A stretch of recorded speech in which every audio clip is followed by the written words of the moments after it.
Hello दोस्तों, आप सभी का स्वागत है मेरे यूट्यूब चैनल एग्जामिनर टेक्निकल पर। आज के इस वीडियो में हम बीआरसी प्लांट ऑपरेटर का जो एग्ज़ाम कंडक्ट हुआ था उसका एनालिसिस करने वाले हैं। जो भी कैंडिडेट चैनल पर पहली बार आए कृपया चैनल को सब्सक्राइब जरूर करें ताकि आपको फ्यूचर में हर प्रकार की अपडेट्स मिलती रहें। आइए शुरू करते हैं आज के इस वीडियो को। क्वेश्चन नंबर 1, पीओपी बंद होता है तो पीओपी बंद किसमें पाया जाता है? ऑक्सीजन और फास्फोरस के मध्य किसमें बंद पाया जाता है? आपके इसका करेक्ट आंसर है पायरो फास्फोरिक अम्ल। क्वेश्चन नंबर 2, एसिटिलीन में कार्बन कार्बन के मध्य बंद होते हैं तो कार्बन कार्बन के मध्य कितने बंद होते हैं? तो कार्बन कार्बन के मध्य 3 बंद होते हैं, जिसमें से एक बंद होता है आपके सिग्मा बंद और 2 होते हैं पाई बंद। आपके यहाँ पे करेक्ट आंसर रहेगा 2 पाई व 1 सिग्मा बंद। क्वेश्चन नंबर 3, ब्लैक बॉडी की एमिटिविटी होती है तो आपके इसका करेक्ट आंसर है ऑप्शन बी 1। जो ब्लैक बॉडी होती है उसकी उत्सर्जन और अवशोषण दोनों की क्षमता 1 होती है। ये क्वेश्चन आपके किरचॉफ के नियम पर आधारित है, जिसमें यह कहा गया है कि कोई भी ब्लैक बॉडी जितनी अच्छी अवशोषक होती है उतनी अच्छी उत्सर्जक होती है। यानी ब्लैक बॉडी की उत्सर्जन और अवशोषण की क्षमता क्या होती है? इकाई, यानी 1।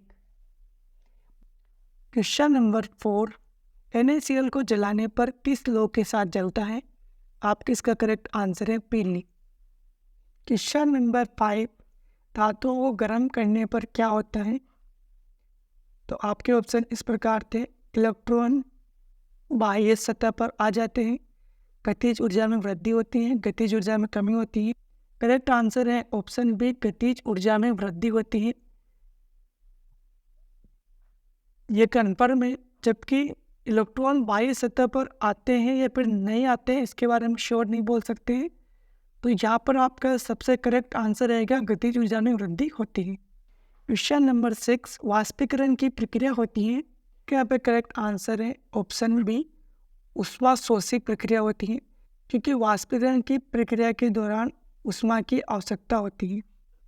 क्वेश्चन नंबर 7, एक्स अक्ष का समीकरण होगा, एक्स अक्ष का समीकरण होगा आपके x बराबर 0,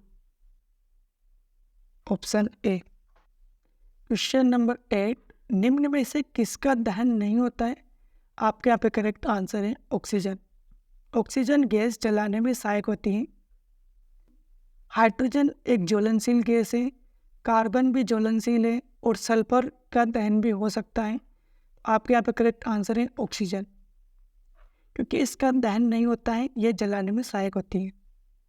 क्वेश्चन नंबर 9, जलने पर सबसे ज़्यादा ऊष्मा कौन देता है? आपके यहाँ पे करेक्ट आंसर है मीथेन। मीथेन से प्राप्त ऊष्मा 890.3 कैलोरी होती है और ब्यूटेन से प्राप्त ऊष्मा 2878.7 कैलोरी होती है। पर जब हम प्रति ग्राम मीथेन से उत्पन्न ऊष्मा की मात्रा ज्ञात करते हैं तो 55.64 किलो जूल आती है।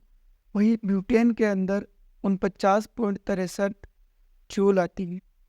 इसका आंसर इस बात पर निर्भर करता है कि क्वेश्चन में ओनली दहन ऊष्मा पूछी गई थी या फिर प्रति ग्राम दहन ऊष्मा।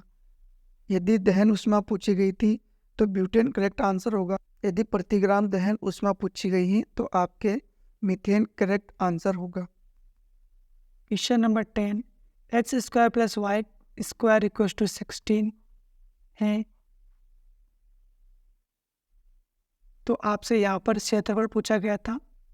तो क्षेत्रफल होता है पाई आर स्क्वायर और यहाँ पे जो 16 दिया हुआ था, 16 आपके आर का स्क्वायर है। यदि आप इसको पाई से मल्टीप्लाई करते हैं तो क्षेत्रफल होगा पाई आर स्क्वायर और आर की वैल्यू 16, तो 16 पाई। आपके यहाँ पे करेक्ट आंसर है ऑप्शन बी, 16 पाई। क्वेश्चन नंबर 11, आयत की लंबाई चौड़ाई की दोगुनी है तथा आयत का परिमाण 30 है तो क्षेत्रफल होगा। तो आयत की लंबाई माना x है तो चौड़ाई होगी 2x और आयत का परिणाम होता है 2 कोष्ठक लंबाई प्लस चौड़ाई। X plus 2x equals to है आपके 30। जब आप इसको ऐड करते हैं तो 2 into x plus 2x 3x equals to 30। और यहाँ से आप x की वैल्यू ज्ञात करते हैं तो आपके x की वैल्यू आएगी 5। तो आपकी लंबाई है 5 और चौड़ाई है 10। तो आपको आयत का क्षेत्रफल ज्ञात करना है। तो आयत का क्षेत्रफल होता है लंबाई इंटू चौड़ाई,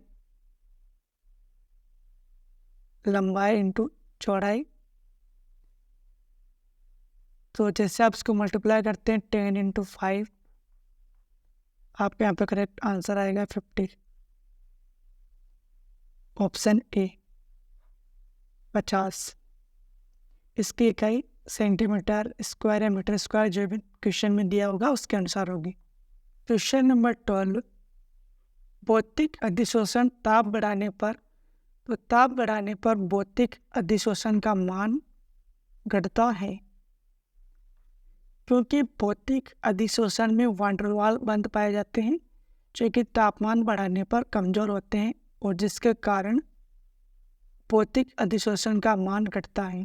क्वेश्चन नंबर 13, जल के वाष्पीकरण की प्रक्रिया में आपके ऑप्शन इस प्रकार थे। तापमान में परिवर्तन नहीं होता है, ऊष्मा सेपी, ऊष्मा शोषी। आपके यहाँ पे करेक्ट आंसर है ऑप्शन 2 ऊष्मा शोषी। वाष्पीकरण की प्रक्रिया के दौरान तापमान में कमी आती है। तो आपके यहाँ पे करेक्ट आंसर है ऊष्मा शोषी। ऊष्मा शोषी प्रक्रिया वह प्रक्रिया होती है जिसमें आपको बाह्य ऊर्जा प्रदान करनी पड़ती है कि ऊष्मा सेपी के अंदर ऊर्जा मुक्त होती है। क्वेश्चन नंबर 13, प्रकाश वर्ष मात्रक है। आपके इसका करेक्ट आंसर है ऑप्शन ए दूरी का।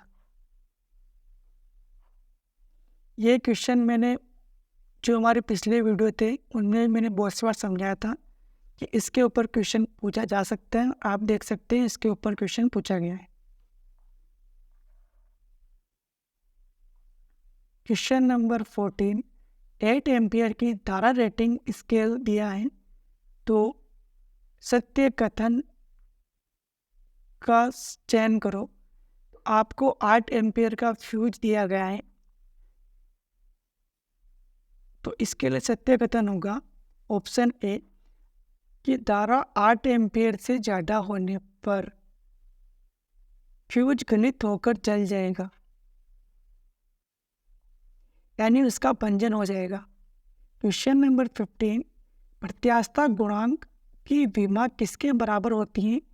आपके इसका करेक्ट आंसर है प्रतिबल के।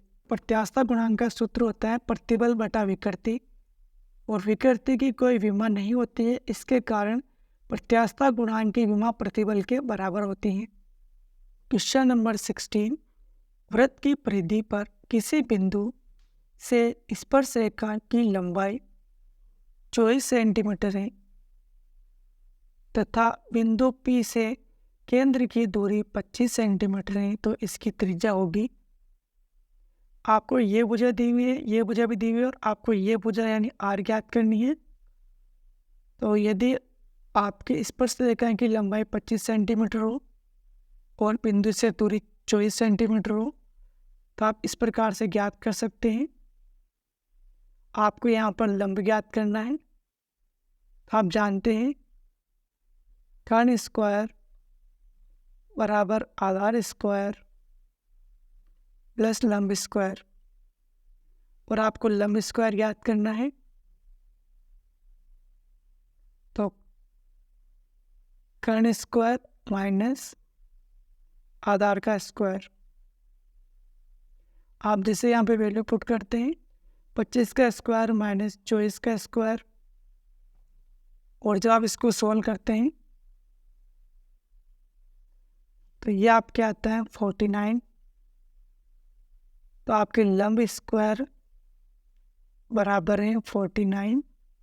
तो आपके लंब की वैल्यू आएगी 7 सेंटीमीटर।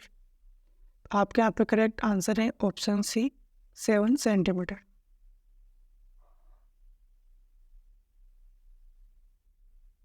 क्वेश्चन नंबर 17, विरंजक चूर्ण का नाम होता है, तो आपके इसका करेक्ट आंसर है कैल्शियम हाइपोक्लोराइड। इसका सूत्र होता है CaOCl2 और इस सूत्र को इस प्रकार से लिखते हैं CaOCl और Cl। इस प्रकार मैंने आपके साथ में इम्पोर्टेंट 17 क्वेश्चन शेयर किए हैं जो कैंडिडेट द्वारा भेजे गए हैं। कैंडिडेट द्वारा यदि और भी क्वेश्चन भेजे जाएंगे तो उसका वीडियो मैं आपको अलग से प्रोवाइड कर दूंगा। आज के इस वीडियो में इतना ही। जब भी कैंडिडेट चैनल पर पहली बार आए कृपया चैनल को सब्सक्राइब जरूर करें। साथ ही में कमेंट बॉक्स में कमेंट करके ये बताइए कि आपको आज का ये वीडियो कैसा लगा। Thank you.